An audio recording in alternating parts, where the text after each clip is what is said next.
Hello there, and welcome to Dr. Sylvia Forchap Likambi, the founder and global CEO of Dr. Sylvia Likambi International, where minds are transformed and purposes unveiled.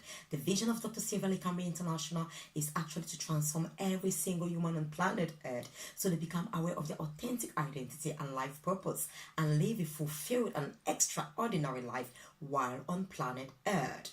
It is our mission to actually transform and impact lives one person at a time. So people do not conform to societal norms and limitations. They are continually transformed through the renewal of their minds. So you are here right now at Dr. Sylvia Likambi International, the place where optimal mental, emotional, physical, and spiritual health and well-being is experienced. Thank you for joining me. And today I'll be giving you a brief about the power of change, why we should become agents of change and not victims of change. Well, I always say one thing is constant in life, and that is change. Change will happen. Change happens every second, every instant, every moment. As I'm speaking right now, change is happening. The time is passing by. 1 second is gone, 2 seconds, 3, and so on and so forth. If we do not partake in becoming agents of change, in other words, if we do not influence and actually cause change or make change to happen, what we are doing is we are accepting to actually stay behind and become victims of change. Well, why is it important for you to actually make change happen? Like I said before, you are either a victim or you're a victor. You can't tell me you're not interested in becoming an agent of change because maybe you don't want to become a leader. Some people think that to become an agent of change means you need to be a leader. By the way, everyone is a leader. That's another topic I'm going to do in another time. Whether you're an agent of change or not, there is no place for indecision. If you don't want to make a decision right now, then you know what? Indecision is a decision as well. You have automatically decided to become a victim of change. As I said, for example, if we're in a car, the driver of the car controls the drive and the pace of the car as well as the direction, and every passenger sitting in that car will either have to conform with whatever velocity is driving at or whatever direction. If we are not happy about it, we can actually express ourselves or we can complain. But if the driver is not willing to make change because he is in control anyway, if he doesn't want to follow what we want, then we are bound to either conform and follow him in that car or we step back and get off that car.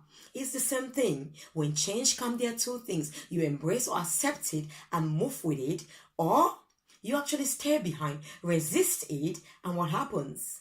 It moves about, it keeps going, and you become isolated and you shrink over time. But guess what? You have actually unconsciously become a victim of the change that has just taken place. I always say, if you actually just stay and watch change happen, then guess what will happen? Your life is going to be controlled constantly by change.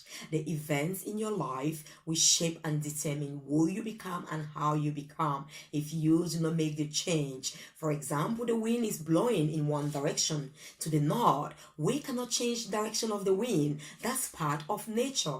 Change will happen because nature was meant to be that way. But what we can do, we can become proactive. We can decide to actually change our direction of sail.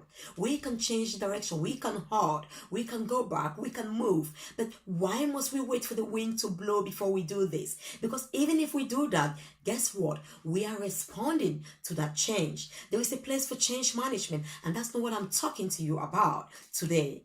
Today I'm talking about you being the creator of change, you making change happen, you becoming an agent of change.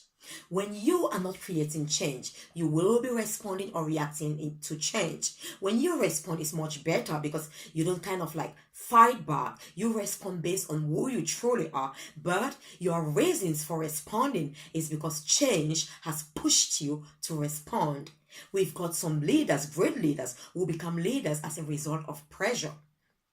Something suddenly or terrible happened. They were pressurized. Because of pressure, they had no choice.